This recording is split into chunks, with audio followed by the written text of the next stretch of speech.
17 broken bones, but the worst of it was a head injury that made my memory erase. I got wheeled back into my house several weeks later at 156 pounds, a negative net worth of 1.5 million. We live in this environment of social media trying to tell us what success is. And what people do is they compromise themselves for this so-called version of success. Yep. And so they're beating themselves up for being in their 30s and 40s and they aren't accomplishing what some 20-year-old is doing. Why do we never overthink to the positive? We don't do that. We are so good at overthinking to the negative. Whatever beating you took yesterday, whatever harsh thing we experienced yesterday, we're still here. This is the Relentless Pursuit of Winning podcast, where we are here to educate, equip, and inspire people to build extraordinary companies. We're so glad you're here. Don't forget to like, subscribe, and hit the bell so you can get updates every time we drop a new episode. Now let's get it started. Hey folks, we are back with another episode of the Relentless Pursuit of Winning podcast. My name is Rick Meekins. I am your host as usual. And in our studio, we have Aaron Chapman. How are you today, sir? What's up, Rick? Good to see you, buddy. Good to see you too, man. Good to see you too. Hey folks, if you haven't done it already, I would be honored if you would like, subscribe, and hit the bell so you get updates every time we drop a new episode. And so without further ado, let's get into it. So Aaron, we were talking a little bit before we got started about your journey, where you are, but I would love to give our audience a little bit of background, who you are, what you do, and why you do what you do. I'm a collector of people. I've discovered that my success in life has to do with how many people I get to know, the relationship I create, and the experience I have. How I put money in my bank account and put food on my table is I finance investment real estate. That's my main source of income. How I got there? Well, let me back up there. Another thing that I am, of course, father, husband, grandfather now, which is the greatest thing that's ever happened. You don't realize exactly how great life can be until you incorporate grandkids. And what I discovered was had absolutely no clue what it was to be a father till I became a grandfather. That changed everything. The dynamic of life is completely different now. I've got this little critter that you can pick up and hold and love, and you love it as much, if not more, than your own kids. And then you have to give them back to the child you raised, who is now an adult, and you got to am I okay handing this back to them? Because I know who taught them. So it's an interesting dynamic to experience and watch all these things happen. And you get to sit alone a lot as a grandfather and think back on all the experiences of life, your children growing up, the cool things you did with them. And now they're adults. You don't have kids anymore. You have adults. You have vague memories of kids and being a father. And then, you're getting to watch these grandkids grow up, and you realize how much you miss. And it's a big hit on you. And then you get to see them hang out and spend time. And it's amazing. How I got where I am today, very interesting story. When I grew up, my high school years were on a cattle ranch. Then from there it was running heavy equipment, or I actually worked for a welding company in Wyoming, working in the oil fields. From there I was running heavy equipment, driving truck. And then I found myself in the mines in northern New Mexico in 1997. Greatest job I ever had. Absolutely loved it. My dad was a miner when I was growing up, when I was really little in New Mexico. And then we moved around, ended up in the cattle business later in life. I got to hear about him in the mines. Well, they sold the ranch in the 90s, and then Pop went back to the mining thing, because that type of job just sucks you in. And once you go down several hundred feet underground, it's you in this tunnel they call a heading, right? And you're in there and you're drilling, you're loading it up with explosives, step around the corner, blow it up, dig it out, support the ground, do it again. It gets in your blood. And I absolutely loved it. But the problem of it is it's very, very market driven. They're milling this out to get the ore. It's what's the market price for that ore? And is that market price high enough to justify what they have to go through to get it out? Yeah. Reached a point where the market price was not enough to justify it. So they laid us all off. Put the project on ice for a little bit. Once it went back up, they'd hire us back on. But you can't wait for that. So I'm hunting for a new job, right? And there's some other things that happened in my wife's health that caused us a little bit of grief. But I was out of money. I could not find a job to save my life. I had an amazing resume at 23 years old because I'd done so much in my life. And everywhere I went, I was being told that I was overqualified. Wow. And this overqualified thing was just destroying my ability to get somewhere. And I finally asked the last guy that I went to. It was one morning, my wife gave me a coupon for free diapers. I had a 6-month-old son who was on his last couple diapers. We didn't have the money to buy more diapers. I'm running around on an overdrawn bank account. I've got to go to apply for this job driving truck for $10 an hour. And I get the exact same response, overqualified. So I asked him, dude, what does that mean? He says, it means that you have enough skill sets and enough background. You could do really so many different things that you would take another job that pays more quickly. Yeah. And we would have to go find somebody else. I'm like, "Now, I understand it now, but I don't like it." So I Mhm. left there overqualified, trying to keep tears from coming down my face. I'm a 23-year-old man with a kid and a wife, and I can't support it. And Yeah. as I'm leaving that place to go to a grocery store that I can get my free diapers, my gas light comes on in my truck. Now, I'd never driven my truck to the point of a gas light before, so I had no idea how far I could go on a gas light. Mhm. So as I'm driving there, I found a gas station just outside the grocery store I was going to. So I pulled up to a pump. Yeah. I pulled out my debit card. The only form of payment I had, I said a quick prayer. I swiped my card and I got a decline.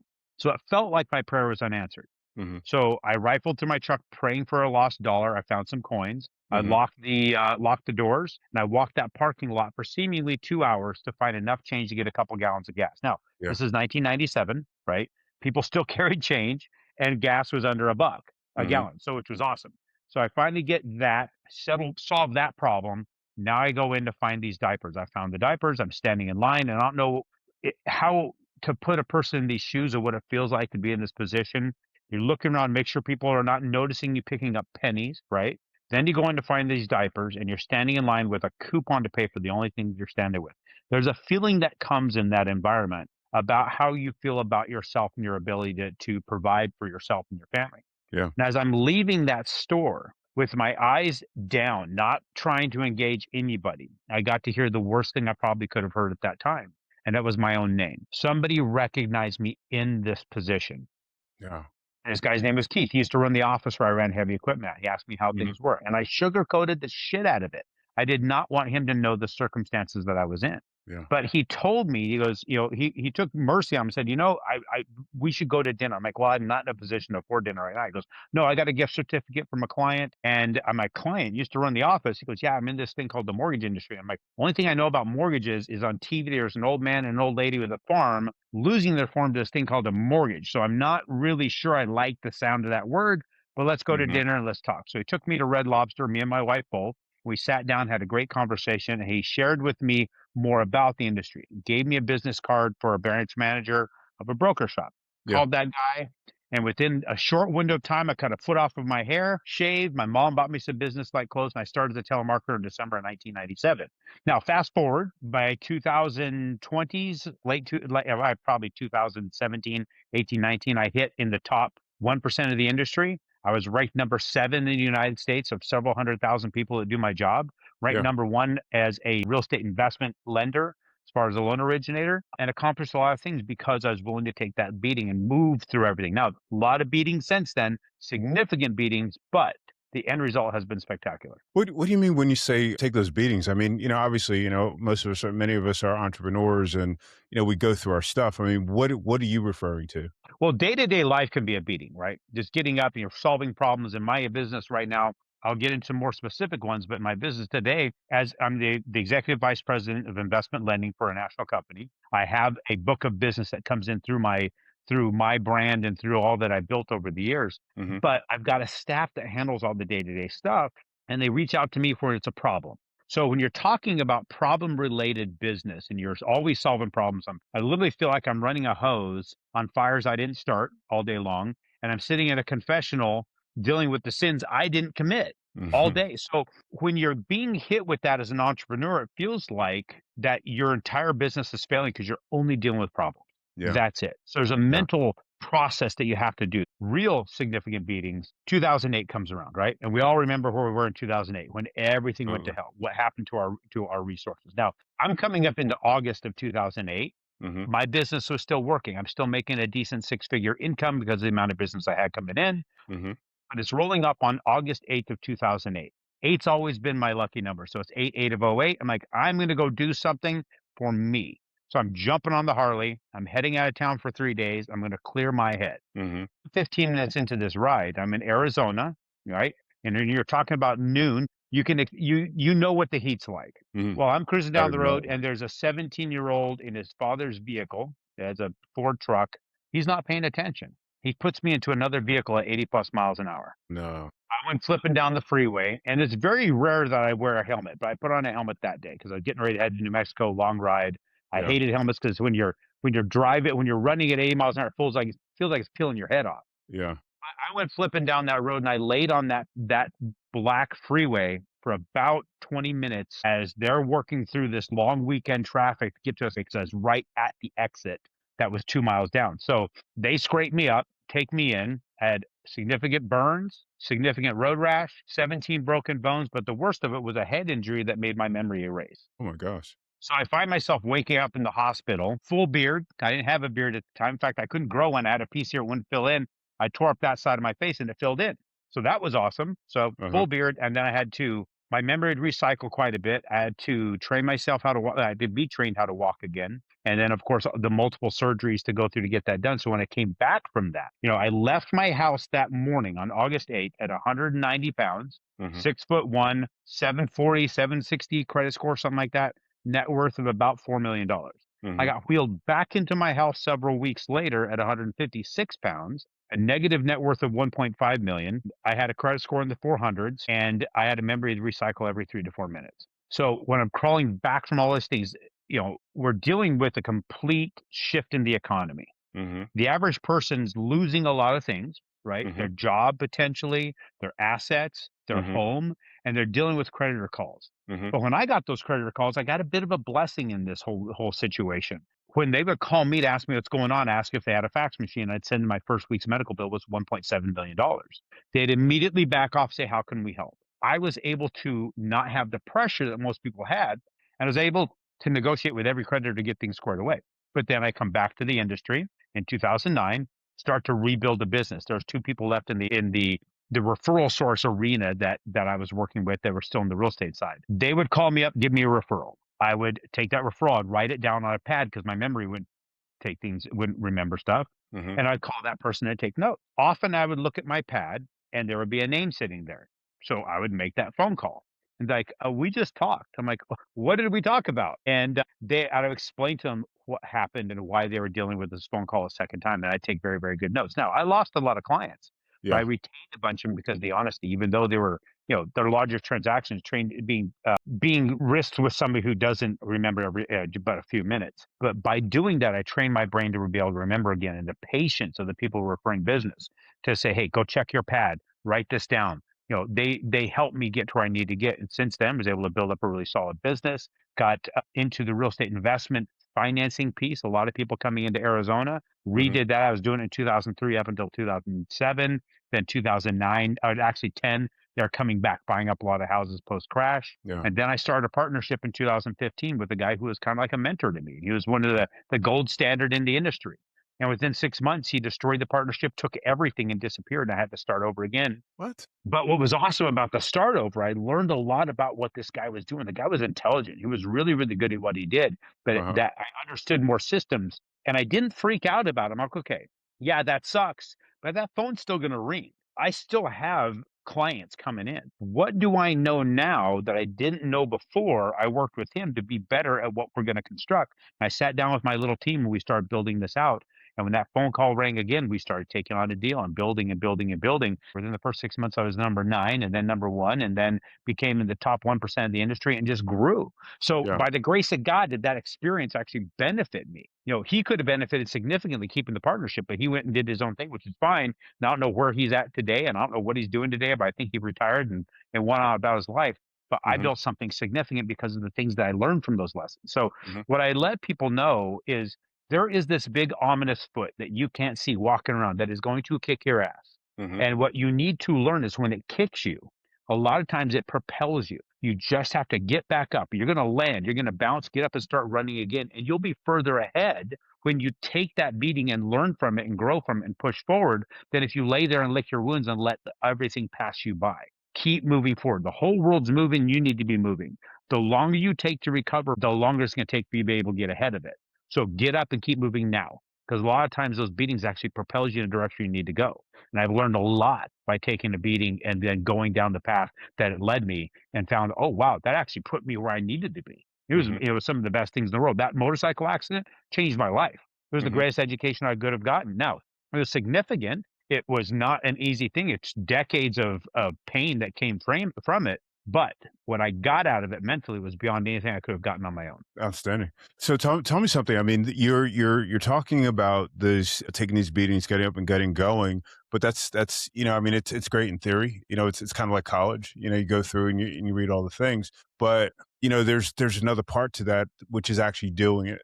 You know what I'm saying? You came home from the hospital, you're 1.5 million in debt, your credit score, which is something that you depended on, you built, is in the trash. You're again looking at your wife and your kid, and you're just like, hey, I don't know, what's happening. How do you get yourself together? What is your grounding that says, hey, you know what, I can do this again. I can, learn how to walk and talk and all these things all over again. I can deal with these creditors. What is that thing? To me, it was just facing the everyday's challenges. That was it. There was no grand idea of where I was going because I had no idea where I was going. All I knew is that day I needed to handle this, this, and this.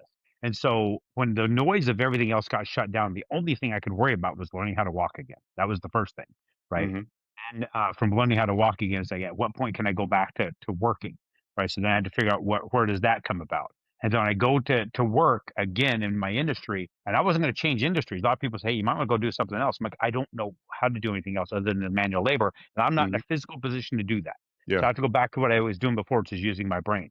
How do you go get new clients? So then I've got to face that problem. And then also, and a lot of times it was very, very prayerful because a lot of things came about that was not Aaron Chapman, right? There Hmm. was opportunities placed before me that I had to jump in and take advantage of and move forward on, but it was just facing the single problem every day. Now, I could have easily chosen to just lay there. In fact, that Yeah. was what my orthopedic surgeon said. He goes, a lot of guys just lay there after something like that. Yeah. Like, well, that's Exactly. not how I'm structured. In fact, it got to the point because I used to love hiking and marathons and rock climbing before that accident. Yeah. I wanted to go back to that.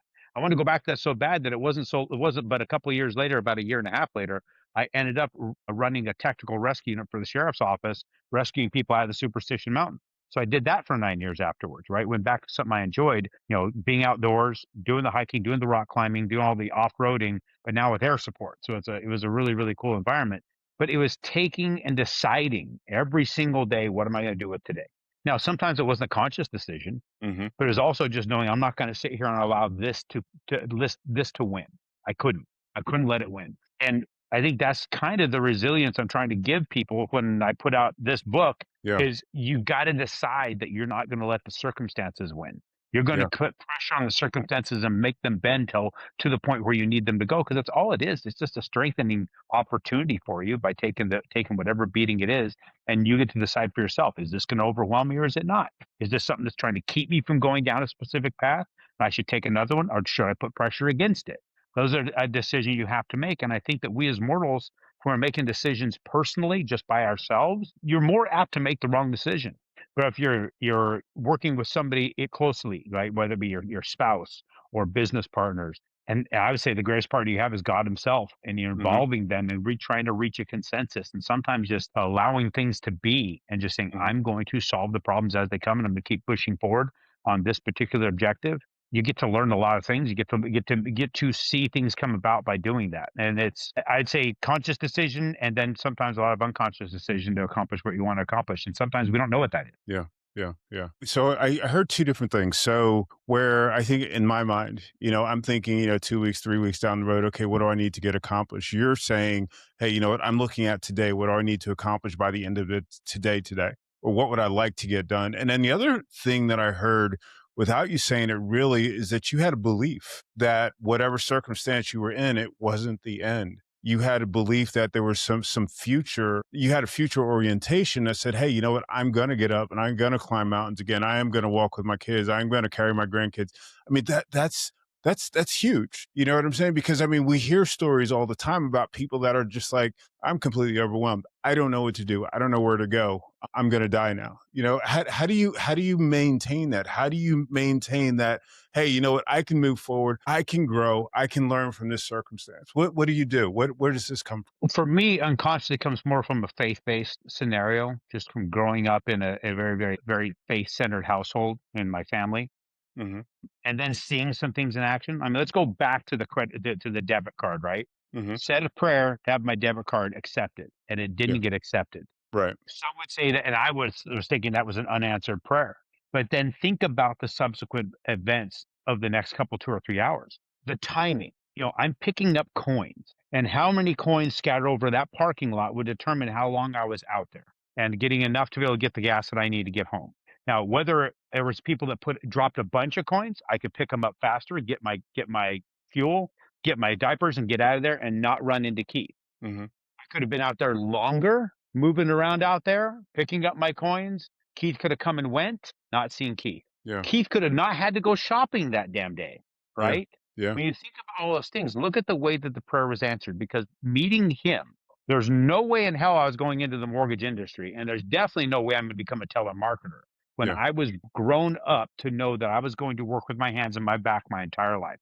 That was Yeah. what I knew. And everything changed in that moment. And it changed because my circumstances forced me in a scenario I had zero control over. And the timing was absolutely perfect. That right there taught me that there is things, there are forces at work that are unseen that we need to have trust in. Yeah. Because look at where it all went. My prayer was answered.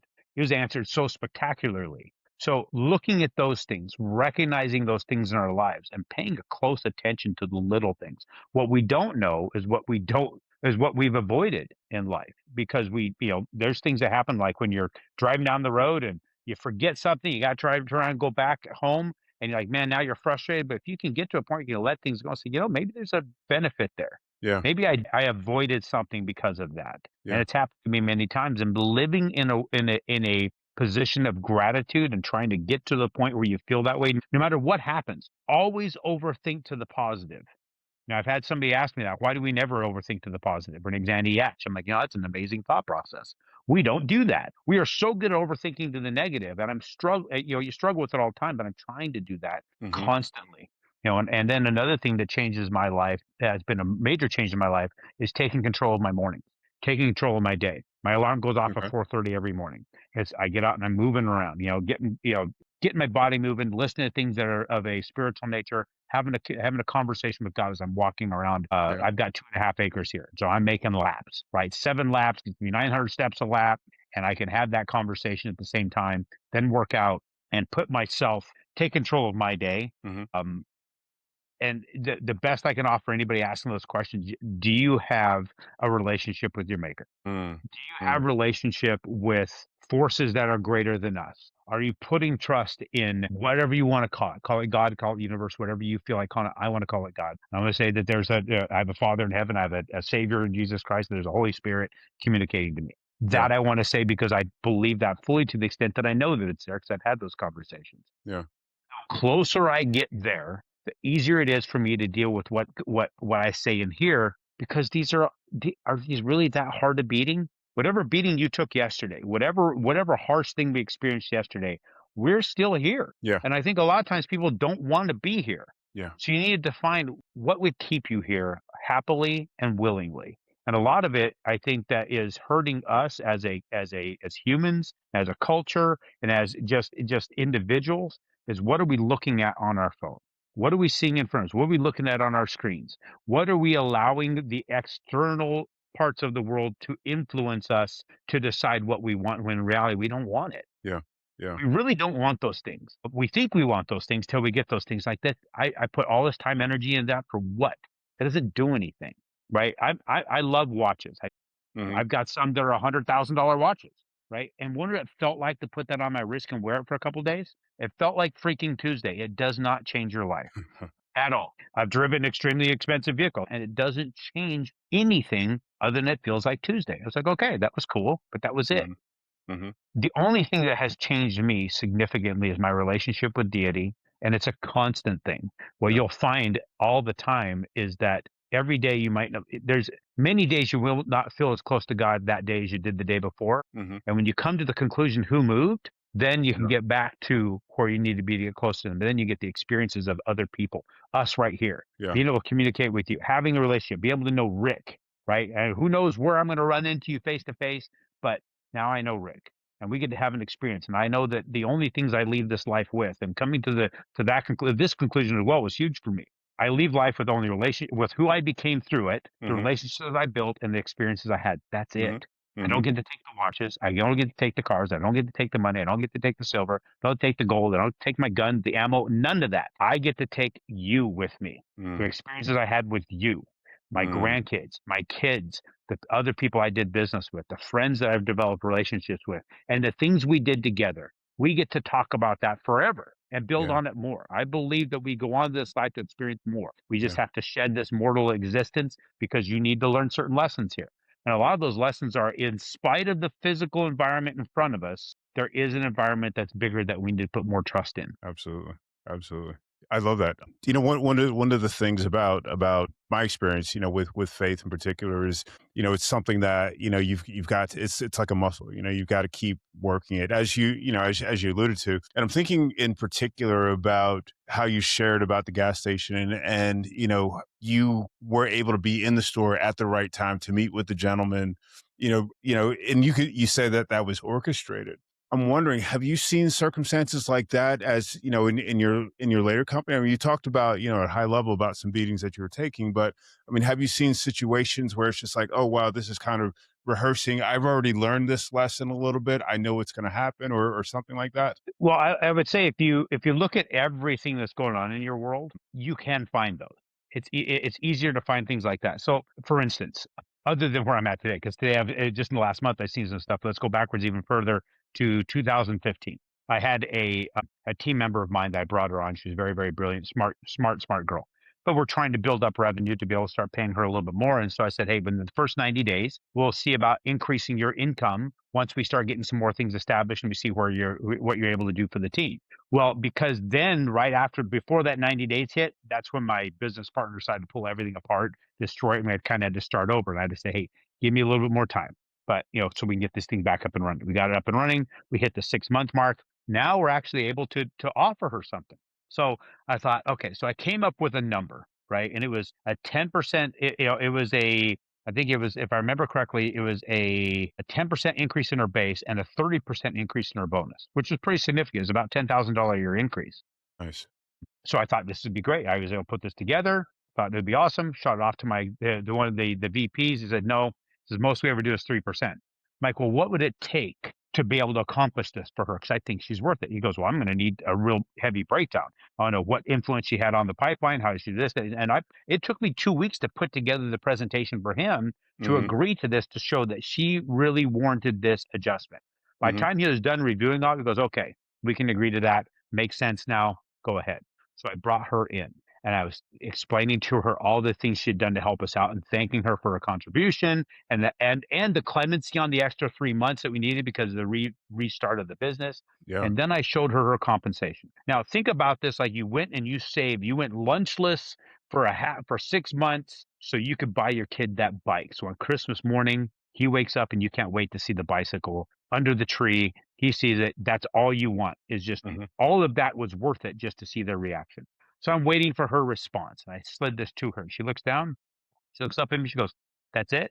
Like, I really thought you could do better than that. What's your first response? Your first response is like, really, get the hell out of here. I want all that. Now, not only do you not get the raise, you just don't get the job. Get out. Uh-huh. Right. I had to pause and I'd say, taking a turn to coaching moments. Like, so what did you expect? She goes, I don't know, just something better. Like, do you realize? And we went through the whole thing. And she said, okay, so she came to understand, that, but if still this thing kind of hung over us. Like the ingratitude, I was just angry. I wanted to just destroy everything associated with her. Yeah.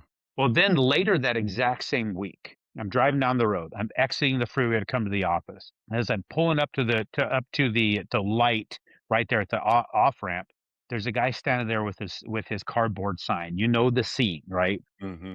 And I reached for a place where I have cash hidden. Now, when you go back to the story about the gas station, I now have cash hidden in my truck Yeah. because of that debit card. So I reached where I had that cash hidden. I rolled down the window. I held it out. The man walked up. There was something about this guy. He took the money. He said, thank you. And he's walking away. He unfolds it. He turns back and looks and goes, are you sure? I'm like, yeah, why? He goes, this is $20, man. I'm like, yeah, it's yours. And I put my hand out there. He reached out, took my hand, pulled it to his chest, bowed his head, and audibly said a prayer of thanks to God and asked for a blessing on me. Then a light turns green. People are honking, right? And we're sharing God bless yous. And I start to drive away and they hit me. Like, that's the practical application of gratitude. Gratitude is not a thing between me and God. It's an economy amongst people. You take Hmm. one person, I gave her $10,000 for the year, and I felt like she spat in my face. I wanted to just take everything from her. Yeah. I gave another guy $20, and because of his response, I wanted to give him $10,000. If I had 10 grand in the truck, he would have gotten it. Yeah. Yeah. So look at the swing in that in gratitude. When we operate with gratitude for the smallest thing, you now created this economy of reciprocity. Yeah. He thanked me, I wanted to give him more. She didn't thank me, I wanted to take it from her. Yeah. So we start to see these events that happen in our life. We have to analyze it and understand it. You start to realize exactly how things are created. We Yeah. have certain commandments that we've been given. The reason we have hundreds of or tens of thousands of laws in this country is because people can't follow the first 10. Yeah. You understand following those first 10, what happens to you in your life, and then you start attributing these things, and then you start living a life of, I'm just going to follow along with what this is, and I'll keep my eyes open for what's happening, and I'll work my guts out, and I'll pray to God that He's going to move mountains for me, and I'm not going to get mad when He hands me a shovel, because I'll get in there with that shovel and I'll start moving the mountain myself. But one of these days, I'll see that some was moved that I wasn't prepared for. Mm, Right? It's mm. it's having faith in all those things. Yeah. Yeah. And if Yeah. Yeah. I died penniless, but strong in faith, then I died rich. Do you find yourself like journaling about these circumstances? Some way to recall them later. I should be. I am writing. I am, got the book, which put a lot of that stuff in there. I've Yeah. got these books, which actually talks about some of those experiences. This one actually right here was all about that. The practical application of gratitude. A person can download all of these in the ebook form off the same website where you get where you get Red Economics, which is quitjerkingoff.com. If you want to download the ebooks for free. But that's the best I can do with that, because I did write a whole bunch of things for my kids. How I even got to where I was writing a book was post accident. I started just writing for the Yeah. sake of something for my kids. I came up with 370 pages of just everything I could think of. And then I went to an event in 2016 where somebody said, you need to write a book. I'm like, oh, I've already kind of written it. How do you get it published? Another guy introduced me to this gal, and she helped me put these together. And that's why these came about from that 370 pages, because nobody would read 370 pages of what Aaron Chapman says. Nobody cares, right? I Hmm. tried to create something that somebody can care about. Then I met Robert Allen, who convinced me to write this book and wrote my foreword. And that's how I'm I'm going to chronicle things, is through books that can be passed on to coming generations. And then, of course, it's stories like this, being able to sit in on podcasts, be able to put my information out there that way. So it's findable in that regard. But as far as the daily journaling, I should be better at that, but I'm not. Well, I want to hear more about Red Economics. I want to hear the inspiration behind it. I know that you wrote it for your kids, but what's the goal? What do you want the readers to get out of that book? So the inspiration behind it was I was at an event where Robert Allen was speaking. He No. wrote a book called Nothing Down back in the 80s. He's a monster in the real estate investment space. Okay. That guy, there's these things called RIAs across the country, Real Estate Investment Association. Hmm. He's like, he created that. They're all started from what he created back in the day. So he was at an event as the keynote speaker, and I Hmm. thought he was going to talk on investment real estate. But he's talking about the 10 mistakes authors make. So we ended up talking about books, and I was getting ready to do more, and he decided, like, you're going to write a whole other book. I'm like, well, what is that? He goes, oh no, you tell me. And he helped me with the outline, and then I would read it. I would write a chapter and send it to him. He'd look at it. It's like, perfect, go on to the next thing. Go on to the Amazing. next thing. Then he encouraged me to get it illustrated. So there's over $100,000 in artwork in this. And then I got introduced to a publisher, and it just started going from there. And the goal behind it, I didn't have a goal when I started. It was Robert said, I'm going to write a book Hmm. after talking to me. But now the goal is speaking to the coming generations. Hmm. And because they have not been given an easy run on things. When you think back on when we grew up, remember the 80s, full of hope. Greatest time That ever. it was the greatest decade there was, right? Yep. The 80s and the early 90s, absolutely spectacular. I feel bad for the people who didn't get to experience that kind of a childhood. I had a blast as a kid, all the way through high school. Things have changed so significantly. But I'm speaking to that younger generation with this. In fact, my niece, Scarlett, she could be a little bit of a pain in the ass growing up, but she latched onto this. She's listened to every podcast I've been on. Hmm. She has latched onto this book. She's read it several times, and she took it to her library at school. She grabbed 2 copies from me. I signed them. She took them to the library.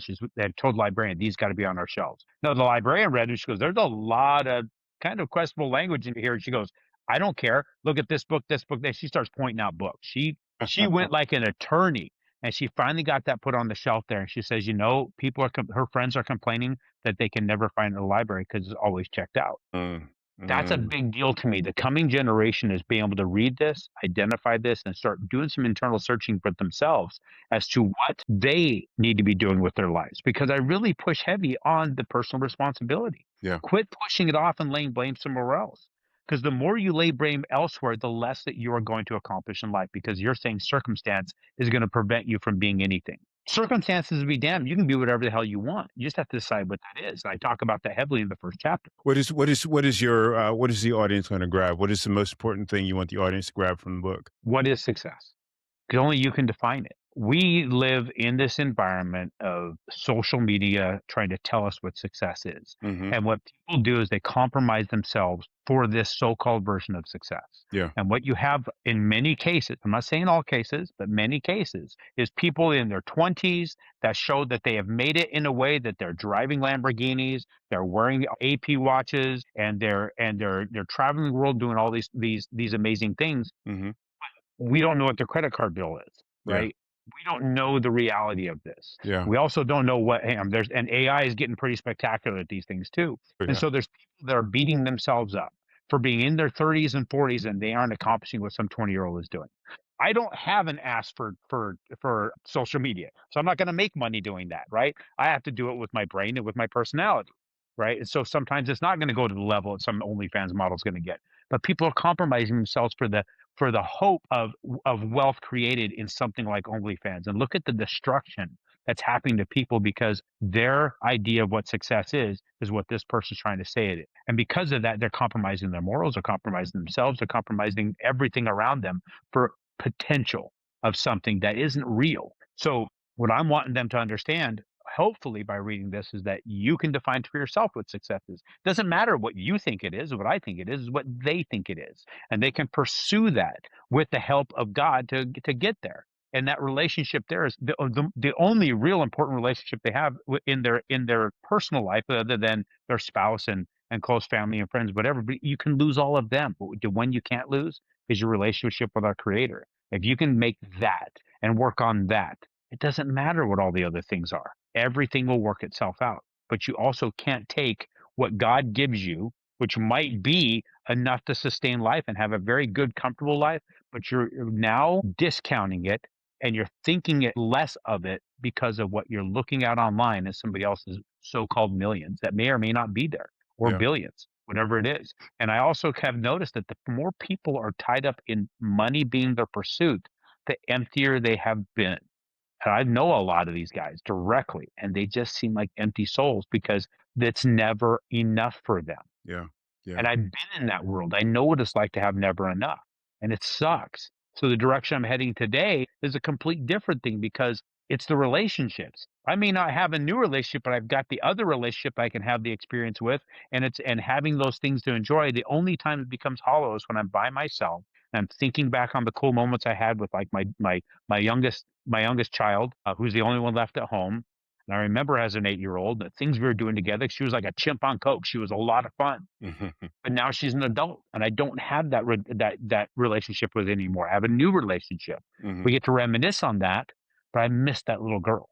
I miss Hmm. my son when he was a young man running around out here with his friends. I Hmm. miss those things, but at least I have those memories. Yeah. And those are the things of the successes of my life that I've been able to embrace. Now, doesn't mean I stop working. Doesn't mean I ain't growing my business. I'm still going to do all those things, but I've also redefined it to where I don't lament when a deal doesn't go through. I Mhm. work my guts out to make it go through. I hunt more deals. I build more relationships. I do the best I can by my clients and by my referral sources, but I also don't lament it and beat myself up and bring my value down because a deal didn't close. Mm, mm, mm. One of the you kind of touched on one of the experiences I've had, and I've seen a number of times, talked to a number of guests about, where they build their wealth up to a certain number, and then it's just like, what is this for? I'm wondering what your thoughts are on the people. I'm not saying the people in general, but just the idea that success isn't defined by the number of zeros in your bank account. How do you advise people when they've redefined success outside of the financial structure that we're in? Well, as far as advising them, I'm putting together a thing in the Ozarks where people can come, 6 people at a time, no more than that, 'cause I wanna give everybody the attention, but they'll spend 3 days, even if they've got the zeros, right? They could have a lot of zeros, but now Hmm. they have the emptiness. What do I do with the zeros? What do I do with myself? Like, let's take the time to really explore you mentally and physically, spiritually, to what the next 5 years looks like and what would make you the happiest. Let's stretch to what that might be. And let's write that down in such great detail that it's impossible to not experience as you read it. And then at that time, when you write this down, because I've done this exercise and have had amazing outcomes with it. But not only are we going to have you writing this down in great detail, coming back and back and forth from the forest for us to really, really drive it home so you can find that detail and experience it mentally and physically, because we can experience things in a thought, right? You've Yeah. had thoughts so vivid that your Yeah. body reacted to it, right? We can do that there. And then instead of doing the vision boards where you're cutting out somebody's yacht and putting on there, that kind of thing, because that's coveting somebody else's things. That's not yours, right? That's not your life. You're looking at somebody else's life. Let's talk about your life. Once you've done that great detail, the artist who painted everything in here would be able to read that and understand that detail well enough that he could paint you in 5 years. So you can experience it and see it and read it and start living your life towards it. Hmm. That's one way we're going to help people do that. The other thing is having a plan. I think, but for me at least, this is just Aaron Chapman. Hmm. My plan is for my future is not my future for Aaron, but the people that follow Aaron. But Yeah. what's going to happen to my bloodline? So I was worried about my kids after my accident because when you have something like that, you really start to pay attention. Like, what would happen to them if I didn't make it out of that? What would they have? Because I lost everything just being incapacitated. Now, if I was gone, my family would be stuck in the same scenario without me. Then what? My wife was a stay-at-home mom. So I had to reevaluate what I was doing, and that changed things to whole life policies and then utilizing a trust and then LLC. Yeah. And now it's like, okay, so I have all that. Now what? Well, I had to open up the books to the kids, say, this is what we have. These are the places we've invested. This is the different LLC structure we have. Well, then they become adults and then they have them to go and move into places. Now I bought the house next door to my kids where they grew up at. So my kids grew up in one house for 20 years, and then I bought the house next door, rehabbed it, moved into it. My two oldest flipped a coin to see who got to live in the house they grew up in, and my oldest daughter, her husband moved in. My oldest, which is my son, he's in an apartment down the street with his wife, and it bothered me that I have one of my children and their spouse next door, and the other is at an apartment, and they're virtually paying the same in rent. I didn't Hmm. like so then, of course, my daughter has kids. Now I have grandkids living next door. And my son, I'm talking with him. It's like, we got to do something about this. Well, we're in Arizona. I Hmm. didn't have the disposable capital to buy another house in Arizona at the price that they're at. But works for FedEx and can transfer. Now, my third child ended up getting married and she moved to Idaho because it's cheaper. Hmm. So I ended up working it out with them to where I could sell a property I had in Arizona, use that to buy 2 houses in Missouri because I had a place in Missouri and I could buy a house not far from there. So I bought 2 houses there, put those in the trust, and then put them as renters into the trust. Nice. So then I put my house in the trust, like, this is a kind of a thing. So now we have, I guess, 6 houses that are in the trust that family members live in that pay rent to the trust, Hmm. plus $200 per month per house goes into the middle as a home warranty. Hmm. Something breaks, then that home warranty kicks in, it pays for that breakage, and they don't have to go to their pocket, I don't have to go to mine, and we continue to build up the family assets. So Nice. now my focus is how do I make sure that every single member of my family from here on into forever always knows they have a place to live. They don't have to worry Nice. about renting from the stranger. It's the family trust owns these homes. And then if somebody passes, we have a home to go on to the next generation, or we sell that and buy 2 or 3. However, we're going to do that. But that's what we built. We now have that structure. The family has a trust. They have a board. We meet often. We vote on what we're going to do. Now I'm moving everybody to Missouri. I'm selling most of my Arizona assets, moving the whole family out there because we have acreage. And now I'm going to watch my grandkids grow up around each other. Instead of the grandkids here and the grandkids in Missouri, we'll be grandkids all together. I'm changing the direction of our family in the sense that there is no hierarchy of a family anymore. You don't Hmm. have the elders with the parents and then with the grandkids anymore. You don't Hmm. have that dynamic. It's gone. Yeah. I experienced that dynamic as a kid. That my grandmother and her brothers and sisters passed. That's gone. We would go to family reunions and you would have that older generation in wheelchairs with oxygen on, right? And they're sitting around talking. And, that part of the family, they had some interesting folks in it. There would sometimes be rival gangs represented at our family reunion, our big family reunion, and they would Mhm. go at it. Man. And then the elders would wheel up and they'd be pointing at him and they would calm down, right? Because there Mhm. was respect there, even though there was this stupid hatred amongst each other because of what colors you had on. Mhm. But then the next day, this "I'm sorry, cuz," and they're sitting around the outdoor chapel, how my great uncle's preaching, Mhm. and it was just an amazing experience to see that. And our kids don't have that. My kids don't have that. My parents are divorced. One lives in Missouri and one lives here in Arizona. My children don't get to see that dynamic. I'm Yeah. changing it. I'm Nice. taking my grandkids and my kids to a place where we can start that over again. I'm encouraging people to do that. Bring your family together. The most important people of your world is the one who carry your blood and carry your name. So let's start this. Let's change how the world is done. Let's quit fragmenting us. So I'm bringing them together. We're going to be we'll be back to the gardens and the cattle and things like that because that's what I miss. And they Yeah. want to do that. We're going to do it together. So me encouraging people to not only write what you find to be your ultimate goal in life, and it doesn't have to be wealth. It can be whatever you want it to be. And now you have this thing to pursue. And when you achieve it, do it again and again and again and again. But then what about the people that are going to follow you? What are you doing there? What is going to happen to your name when you pass? Right now, my name will be on a book, but what Mhm. else is it going to have? Right. Mhm. So what's going to happen there? So changing the lives of other people, and especially the people who came from you, who Mhm. are related to me, it should be the ultimate goal for everybody. Yeah.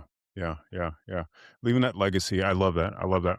One last question for you. Name of the show, of course, is the Relentless Pursuit of Winning podcast. As you said, we all define winning however we need to. The difficulty, the challenge, and we talked about it a little bit, but difficulty, the challenge that a lot of people have is maintaining that relentless pursuit.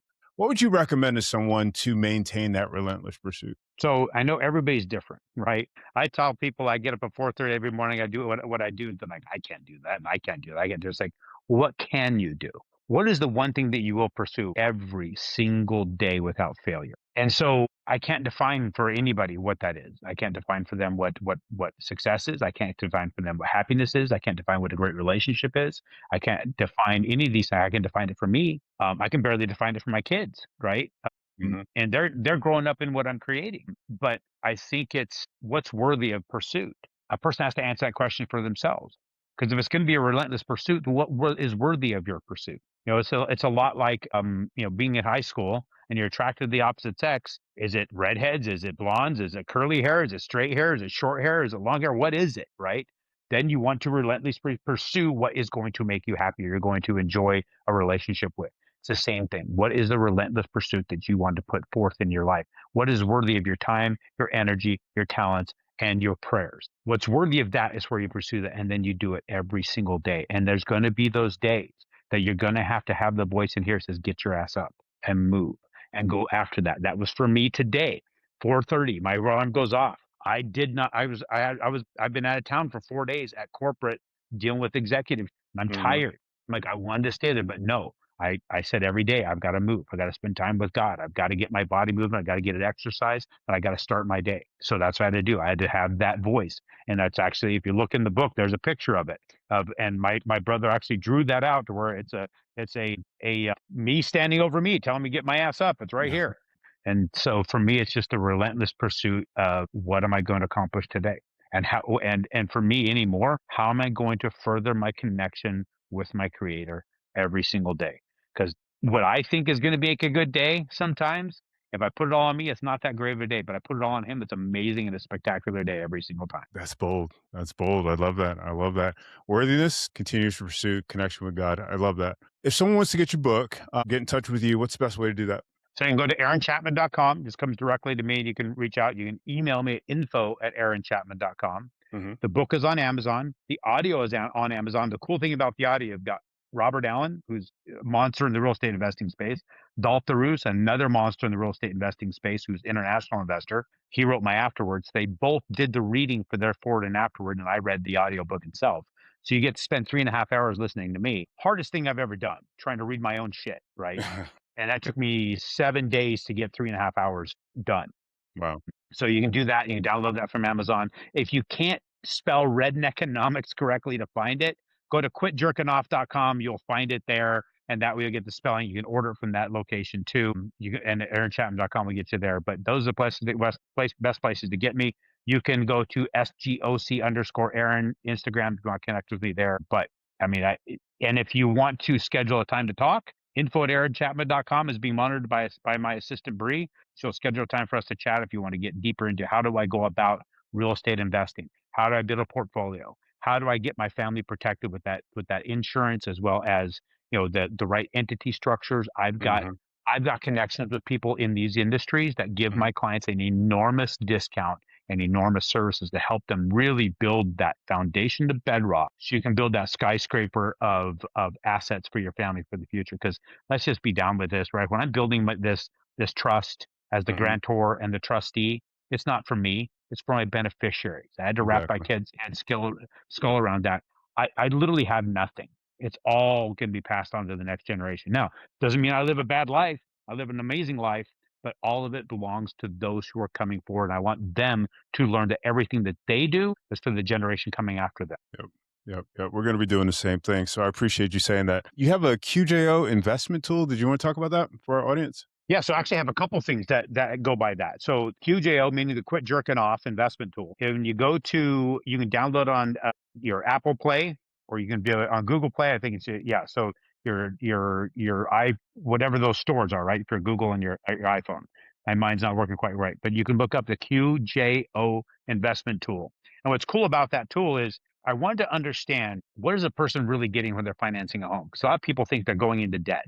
Hmm. You're buying this house, you're spending, you're financing these things for 30 years, and they're Hmm. thinking this is debt. Guys, the financing is the greatest asset in the deal. And the Hmm. reason being is what's happening with the US dollar with inflation right now. It's completely eroding. Let's go back 30 years ago, because we're talking about a 30-year mortgage, because that's what I do. In the last 30 years, so in 2024, I'm picking up my daughter from high school halfway through the day, coming home. She's like, we saw a Taco Bell. She goes, "Hey, can we go get some tacos?" I'm like, "Sure." So I pulled through the drive-through, and she ordered these specific items that brought back a memory. She ordered 2 crunchy tacos, 2 bean burritos, and a drink. Hmm. And it hit me because 30 years before, in 1994, I walked into my very first Taco Bell in Moses Lake, Washington. I ordered that exact same thing off their value menu for $1.99. Do you know what I paid for hers? $13. The tacos didn't get bigger, and it wasn't discovered by the World Health Organization that they are a superfood. It's because our dollar became worth that much less. Uh-huh. That was an 800% swing in the buying power of the US dollar in 30 years. Why is this important? When you're buying a house for an investment property, or you're buying a house to live in, you fix in that interest rate for 30 years, your cost is set for 30 years. You're Hmm. paying the same dollar amount for 30 years. Hmm. And people will say, well, if you look at that inflation, that what interest is doing, you buy a house that's worth 200,000, you get a loan for 160, you're going to pay $402,000 in principal and interest. Hmm. Pay extra. Do a debt snowball. Wipe out Hmm. that payment. But no, don't do that, because every time you make a payment, what you're giving the bank is worth just a little bit less than it was the month before. Hmm. And when you reapply that at just a nominal single digit rate of inflation, you're only giving back about $146,000. You borrowed 160. You paid 402, but the value of that 402 is 146. The bank didn't even get paid back what you borrowed. So leverage high, leverage long, and pay off slow. That tool will calculate that for you. So you go to the mortgage amortization schedule. Hmm. You click on that, which is the third calculator. You'll put in the percentage down. 20% is what we normally do. Put in $200,000 in there. Put in an interest rate of, say, 7.5%, and it'll tell you what your payment is on that. Now, the rate could be 6.8, but Hmm. whatever it's going to be, but it will tell you what that is. Then there's a calendar icon in the upper right-hand corner. You click on that, and then you can scroll all the way forward for 30 years and save and close that. You could see what the total amount you paid, yeah, all of the principal and interest, but then the inflation adjusted principal and interest based upon not even the real rate of inflation. Real rate of inflation is 13, 14%. Yeah. But you say you're giving the bank back less than what you borrowed. There's huge value in that. What's amazing there is people are buying houses. You're using somebody else's money to finance all of it. You have somebody else paying it back. Well, as your tenant's paying off the mortgage, but you put in 20% plus costs was your investment. If they pay off your mortgage over 30 years, that is equivalent to about 11% return on investment just right there. Just in paying off your mortgage. Because now you're increasing what you invested in there. Now, if the property is appreciating at 2 to 2.5% per year, a nominal amount, that's another 10% on what you invested. you're already making 20 to 30% return on your investment according to cash flow. Then you get into the tax benefits. People are making 30 to 40% by putting 20% down on a home. They don't realize it. They're so worried about the interest rate and the cash flow that they fail to realize that they're actually making 20+% on the money just by buying the house and sitting on it and having somebody else pay for it. Who cares about the cash flow? But the Yeah. cash flow will come with inflation. So it changes the dynamic of how a person looks at a real estate investment when you understand that the real value is in the leverage. They shop that leverage so much and then they want to pay it off that they don't realize that they just actually work themselves out of an additional 10 to 15% return on their investment every year. Yeah. People Wow. who pay cash completely screwing themselves, and that's why this tool was created. There's another tool I have out there called the QJO Entity Vault. You can look that up, www.qjoentityvault.com. And when I talked about all the entity structure I have, the trust, a Wyoming holding company, and LLCs in these states that I have, the real estate and other holdings, that's a lot of paperwork. That's a lot to hand off to my next generation. Say, okay, it's all in Google Drive or in Dropbox, and I have a bunch of documents to say, figure it out. That's not easy for them to figure out. You and I are building something for our family's future, but they don't know what we have in here. And they can't sort through a lot of paperwork and figure out, what did Rick build here? I'm trying to figure all this out. So when you go to that website and you click on the video, it shows you that what I had built was a software that as you type in the entity that you're building, it creates an org chart of all of them in front of you. And as you click on that entity and open it up, it stores all the paperwork. It has your operating agreement, it has your EIN, it has your notes for meetings, it has your formation document, and everything that you can store in there. If that entity has assets like a house, you click on the asset section. It has that house information in there. You keep the appraisal, the note, the deed of trust, all your payment paperwork is all right there. If it has a bank account associated, you can tie it to that bank account with Plaid. You can build everything out.